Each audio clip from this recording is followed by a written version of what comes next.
And welcome back to another video. আজকের ভিডিওটা সেই যে বিয়ে সিরিজটা শুরু করেছিলাম তার 5th পার্ট। কী ভেবেছিলে ভুলে গেছি? না না, ভুলিনি। বরের এন্ট্রি থেকে ভিডিওটা শুরু করলাম, তারপরেই ওখান থেকে যে বরের রিচুয়ালসটা ছিল সেটার ভিডিও তো আর নেওয়া হয়নি, বা কেউ নিলেও আমার কাছে নেই। তাই জন্য সেখান থেকে একেবারে 7 পাকে ঘোরার যে ফার্স্ট স্টেপটা সেটারই দেখছি। অনেক কিছু পোজ, অনেক কিছু ভেবে রেখেছিলাম এই দিনটার জন্য, অনেক এক্সাইটমেন্ট ছিল, অনেক ভাবনা চিন্তা করার পরও অনেক কিছু এক্সিকিউট করতে পারিনি। মন খারাপ করে যদি বরকে বলে কি দ্বিতীয়বার যখন করবে করে নিও। আর যে কি বলবো ওর কথাগুলো। এইটা সেই বড় না বউ বড় একটা কিছু একটা রিচুয়ালস ছিল। তাই আমি নেমেই জিজ্ঞেস করছিলাম কে জিতেছে, একজন বললো আমি। তাই খুশি হয়ে গেছিলাম আমি যে আমি জিতেছি। ও এমনি লম্বা, তবে আমার দাদারা এত লম্বা যে তুলে দিয়েছিল আমাকে। এবার হবে শুভদৃষ্টি। সত্যি বিশ্বাস করো, আমার ট্যারা হওয়ার কোনো টেন্ডেন্সি ছিল না। ও ট্যারা হয়েছিল, বাট ওর ভিডিওটা ক্যাপচার হয়নি, আমারটা হয়ে গেছে, তাই জন্য আমি ট্যারা হয়েছিলাম। তারপরে ঠাকুরমশাই যা যা নিয়ম বলছিল সেই নিয়মগুলো ফলো করে করছিলাম। পুরো বিয়েতে উনি যে আমাদের কতবার যদিদং হৃদয়ং মম তদস্তু হৃদয়ং তব বলেছে, সে আমি গুণে শেষ করতে পারবো না।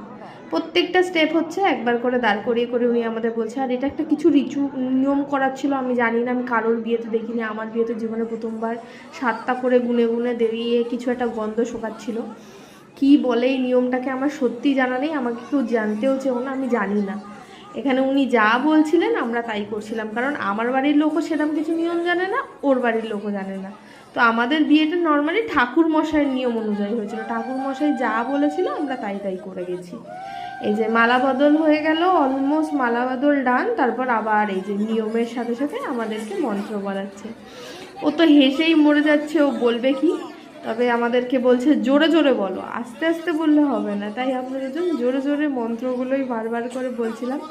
ও আমার দিকে তাকিয়ে হেসে যাচ্ছিল, আমি ওর দিকে তাকিয়ে হেসে যাচ্ছিলাম, যে এখনই দুজনকে শর্ত দিচ্ছি, যদি তুমি আমাকে ভালো দাও তাহলেই আমি তোমায় ভালোবাসা দেবো, এরকম একটা ব্যাপার। আর আমার বিয়েতে এত চারিদিক দিয়ে ভিডিও করেছে, মোটামুটি সব কটা পার্টসের আমার ফোনেই ভিডিও আছে। আমার ভিডিওগ্রাফারের ভিডিওর জন্য ওয়েট করতে হয়নি।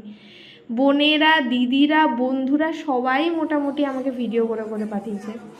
বিয়ের মাঝখানে আমরা যখন বসে গল্প করছিলাম, তখন কিছু কাজ ছিল না আমাদের। ঠাকুরমশাই কিছু একটা মন্ত্র পড়ছিল, সেটা আমার কাকাকে পড়তে হচ্ছিলো, তো আমাদের কিছু ছিল না। তারপর আমাদের বললে ওঠো, খই দান করো। এই খই দেওয়ার কুলোটা আমি নিজে হাতে বানিয়েছিলাম, তো সেটারও একটুখানি ক্লিপ রেখে দিলাম।